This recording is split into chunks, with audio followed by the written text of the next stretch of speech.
Kino gavumenti y'eggwanga ng'era minisita y'ebyenjigiriza yategeezezza nti amasomero gonna agateekwa okuddamu okwewandiisa kyambeka abakola okumanya obwannannyini bw'amasomero gano sawa n'okumanya amasomero agasobodde okusoma ku muggalo gwa ssennyiga korona ogunyiza eggwanga. Gavumenti bweggalirawo ebyenjigiriza nga Uganda erina amasomero g'obwannannyini 38 era gasinga osomesa abaana abangi okusinga ga gavumenti. Waliwo okutya nti mangi gaggalwawo dda olw'okusomozebwa okw'enjawulo okubaddewo mu muggalo guno. Twaga tutegeere amasomero gennyini agaliwo kati gegaliwa. Amasomero agaggala gegaliwa. Kuba amasomero gangi gatandise naye ne gaggala. Amasomero mangi gatandise ate ne gakyusa obwannannyini. Wabula ekiragiro kino bangi bagamba nti kyakunyigiriza muntu wa bulijjo ne bannannyini masomero so nga tekirina makulu kuluyira obwetaavu n'okuzzaawo ebyensoma okutaasa omwana w'eggwanga. Akulira ekibiina ekigatta bannannyini masomero ag'obwannannyini mu ggwanga agamba nti kuno kutulugunya bantu okutalina kigendererwa. Twebuuza enteekateeka eno esimbuliziddwawa. Bweba terina weesimbuliziddwa ate eba erina okuddayo neefuna amaanyi okuva mu paalamenti ne wabaawo okukyusa enteekateeka eyo okuva mu Constitution Education Act etutwala minisitule n'eryoka efuna amaanyi obuvaayo n'enteekateeka eno. Kubanga tebwali bwebafu okubeera nti ministry wakati mu kulungamya kwa ministry bavaayo ne Education Act mu 2008.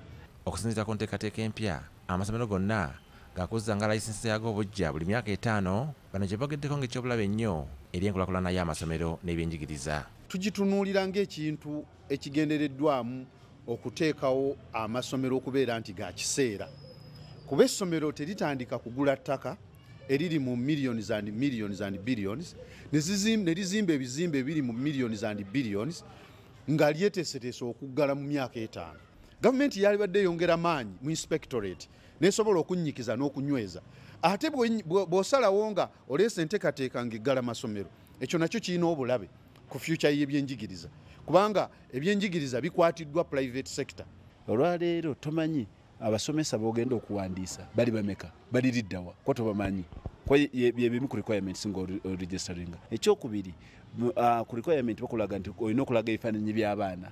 Abaana abo nga tetubalinamu ku ssomero oteekako ba 2019 olwo baagala kulaba engeri masomero gano tugaggyeko tutya ssente. Bo bannannyini masomero betuwagizaako nabo bagamba nti gavumenti erowooze nnyo ku kyokwagira amasomero g'obwannannyini okusinga okugassaako emisolo emijja n'okuganyigiriza.